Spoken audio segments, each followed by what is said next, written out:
ഇത് ജാതിപത്രി അല്ലേ? ഇത് ജാതിപത്രി. ഇതെന്താ മഞ്ഞ നിറം? ഇതാ മഞ്ഞ നിറം എന്ന് പറയുന്നത് മഞ്ഞപ്പത്രി എന്നത് വേറെയുണ്ട്. ഇത് കൂടാതെ ഈ ചുമലപ്പത്രി തന്നെ കുറെ മാസങ്ങള് എയർടൈറ്റ് ആയിട്ട് കാറ്റും വെളിച്ചം കൊള്ളാതിരുന്നാൽ മഞ്ഞ നിറമായി വരും. ഈ മഞ്ഞപ്പത്രിക്ക് വില കൂടുതലുണ്ട്. ഇതിന്റെ വലിപ്പം എങ്ങനെയാണ്? ഇതിന്റെ വലിപ്പം ഈ പത്രി നല്ല ഫ്ലവർ ആയിട്ട് കിട്ടുന്ന പത്രിയാണ്. എന്ന് വെച്ചാൽ ഈ കാ ഊരി എടുത്താലും ഇതിങ്ങനെ ഈ ഫ്ലവർ ആയിട്ട് കിട്ടുന്നതിന്റെ കാരണം പത്രിക്ക് കനമുള്ളതുകൊണ്ടാണ്.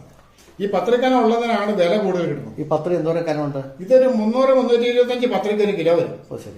ഇതിന്റെ കായാണെങ്കിൽ ഒരു 70-75 കായ്ക്ക് ഒരു കിലോ വരും. ഇത് കണ്ട ഈ കാ കണ്ടത് ഈ തൊണ്ടോട് കൂടി സേലം മാങ്ങ പോലെ നീളമാണ് കായ്ക്ക്. പത്രിക്ക് നീളമാണ്, കായ്ക്ക് നീളമാണ്. ഇതിന്റെ ഉള്ളിലെ പരിപ്പും അതുപോലെ നീളത്തിലാണ്.